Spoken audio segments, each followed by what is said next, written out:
1, 2, 3, 4, 5, 6, 7. 1, 2, 3, 4, 5, 6, 7. On day number 1, God made light. He made the day and he made the night. On day number 2, God made the sky. It's big and blue and way up high. Whoa. Whoa. On day number 3, God made the sea. He made the land, every plant and tree. On day number 4, God made the stars. He put the sun in the sky, super duper far. Whoa.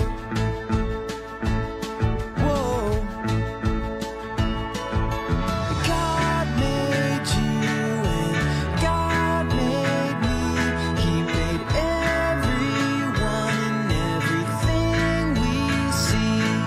He made the earth and he made the heavens. 1, 2, 3, 4, 5, 6, 7. 1, 2, 3, 4, 5, 6, 7. On day number 5, God made birds and fish, dolphins and whales and things that go squish. On day number 6, God made animals and bugs, foxes and cubs, all for us to hug. Whoa. Whoa. On day number 6, God also made man. He said it was good and part of his plan. On day number 7, God stopped to rest. He saw what he made. It was his best. Whoa. Whoa. God made you and God made me. He made everyone and everything we see. He made the earth and he made the heavens. 1, 2, 3, 4, 5, 6, 7. 1, 2, 3, 4, 5, 6, 7. God made you and God made me. He made everyone and everything we see. He made the earth and he made the heavens. 1, 2, 3, 4, 5, 6, 7. 1, 2, 3, 4, 5, 6, 7. 1, 2, 3, 4, 5, 6, 7. 1, 2, 3, 4, 5, 6, 7.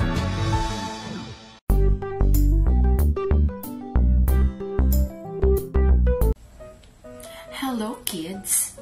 Ang ganda ng ating lesson for today. Ang title nito ay I am God's Masterpiece. Wow! Alam nyo ba, yung mga painters, meron silang mga best paintings, yung tinatawag nilang masterpiece nila. Kasi best creation nila yon. Yung mga musicians, meron silang mga best songs, meron silang best compositions, no? Yun yung mga masterpiece nila. Lahat ng mga artists, may mga sinatawag silang masterpiece kasi yun yung best na ginawa nila. At alam niyo ba, si God meron ding masterpiece. Tingin ka sa salamin. Sige, tingnan mo. Sino yung nakita mo? Tama. Ikaw ang best creation ng ating Panginoon. Lahat tayo, best creation ni Lord. Wow! Amazing yun, di ba? Paano kaya ako naging best creation? Tingnan ninyo yung creation day. Hindi ba? Tayo yung pinaka-last na kinreate. Lesson natin yung last time. Kinreate muna ni God lahat ng mga kailangan natin. Tapos, yung huling-huli, syempre, yung the best. Tayo yon. Tayo kasi ang best creation niya.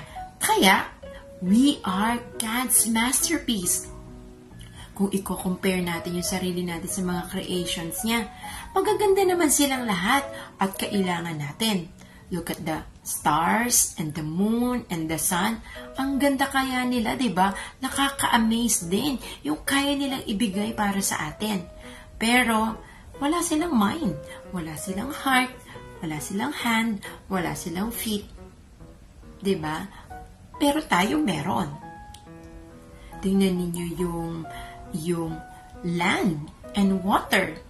Mahalaga din sila kasi tirahan yon ng mga animals.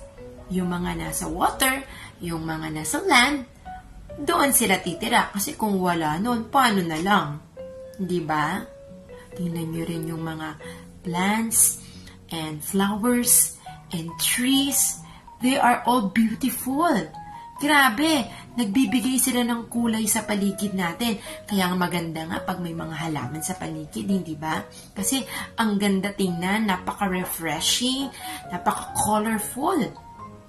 Pero, kung saan lang sila itinanim, kung saan sila tumubo at nag-grow, doon lang sila. Unless ililipat sila. Di ba? Pero, unlike tayo, we can go anywhere. We can do anything. We can eat. We can sleep. No? We can go to the mall, the beach, no? And swim, and walk, and jog, and run. We can draw. We can do anything.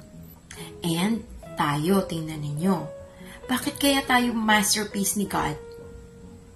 Binigyan niya tayo ng mind para we can think. We can have wise decisions in life. Meron tayong heart na nai-in love. Oh, okay, nararamdaman natin yung joy and peace. Kasi binigay sa atin ni God yon. So, talagang tayo ang God's masterpiece. And you know what? Tayo nga po ay created in God's image and likeness. Ano ibig sabihin nun? Yung character ni God, meron din tayo. Kaya, meron tayong dapat gawin bilang God's masterpiece.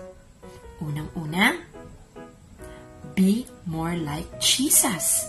Si God, ang dami niyang good traits. Kind, loving, forgiving, merciful, generous, thoughtful, faithful. Grabe, ang dami. And we can have those characters pa rin kung we will keep on desiring to be more like Jesus. Gayahin natin yung example ni Jesus. And, pangalawa, live righteously. Ano ibig sabihin nun, teacher? It means do things that pleases God. Isipin mo muna, tama ba itong gagawin ko? Matutuwa kaya si God dito? Mapapasaya ko kaya siya? So always, think first before you do things. Kaya, as God's masterpiece, be more like Jesus and please Him.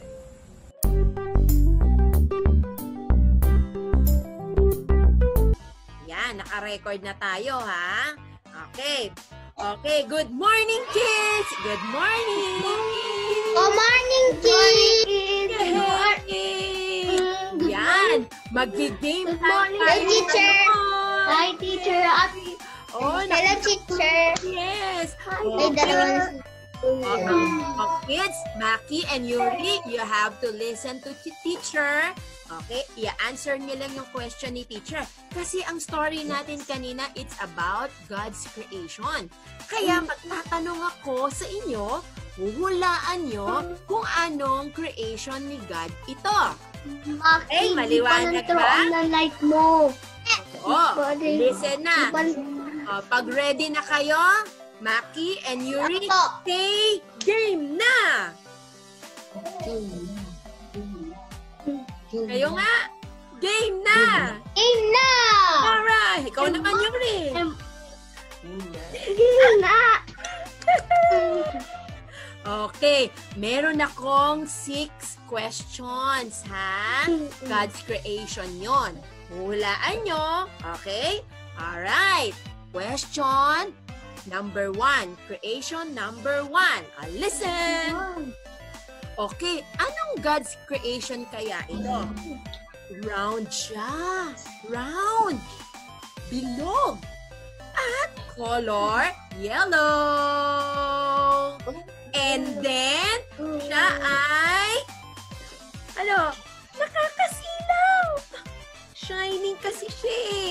sobrang lakas ng kanyang shine. Okay, so anong God's creation ito? Expo. YouTube Expo. Araw. Yay! Araw ang answer natin. Yes! Okay, how about you, Yuri? Anong answer mo? What's your answer, Yuri? Yes po. Yes po! Yay! Okay, Yes, God creation number 2. Okay, ano kayang God's creation ito? O ay kumakanta, singing ka, and then, Jesus. yes, tapos meron siya yung mouth niya, ganun patulis. May beak siya. Beak ang tawag doon. Patulis yung mouth niya. Okay, and then, siya ay Pig. flat. Anong creation ito? Flat. Ha? Cat? Cat ba yun? Nagpa-fly? Anong creation ni God to? Kumakanta? Butterfly. Butterfly? Bird. No? Ano answer? Bird. Bird! Bird. Yay! Ang galing! Yes! Okay. Si Maki nakadalawang answer na. Si Yuri naka one answer na. Okay. God's creation number 3. Okay. Ano kayang God's creation ito? Color white siya. Color white. Tapos, para siyang cotton. Nakita na kayo ng cotton? Oo. Tapos, makikita siya sa sky. Oo, dun siya. Ayan. Anong God's creation yon? Cloudy day. Yay! Ang galing! Ang kompleto si Yuri. Cloudy day. Yay! Cloud. At tama Alright, you ready to show us to me? Yes po. Ang galing naman. Okay, question number 4. Okay, God's creation number 4 na tayo. Okay, listen. Okay, ang color niya ay brown and green. Brown and green. And then, matakas siya. Tall. Lumalaki. Lumalaki. Ganun. Tapos, meron siyang mga fruits. Tree. Okay, ano yun? Anong God's creation? Tree. Anong God's Tree. creation? Ha? Tree. 3. Very good kayo. Woohoo! Talo kami talo. Yeah. Okay. Okay, God's creation number 5. Okay. Ano kayang God's creation nito? Siya ay pwedeng small, pwede ring big, or long. At siya ay nakatingin sa water. Pero siya rin ay marunong mag-swimming. Ano siya? Anong God's creation siya? Pinakain din natin siya. Ha? Fish. Fish! Ikaw, Yuri!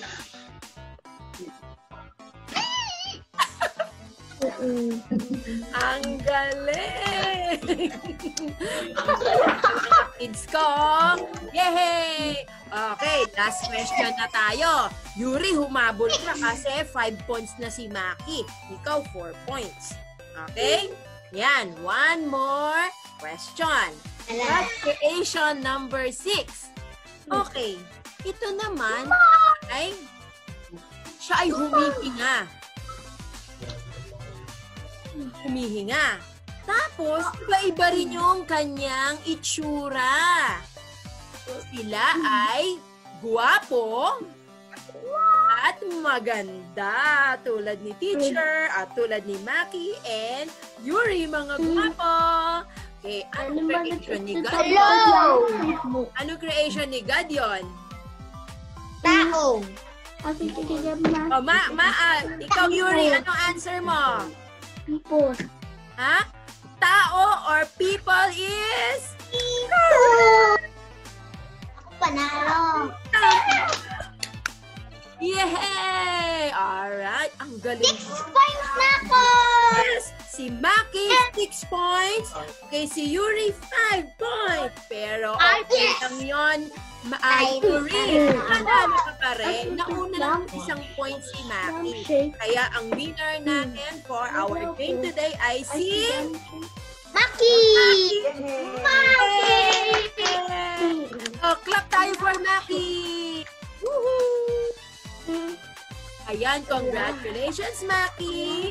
And thank you for joining! Ayaw ng background. Bye! God bless! Bye, Yuri and Maki! Thank you!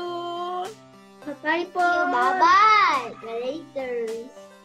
Bye-bye. Later. Bye-bye, teacher. Bye-bye, teacher. Sharon. Bye! Okay. Leave. Alright. Ay, nag-leave na siya.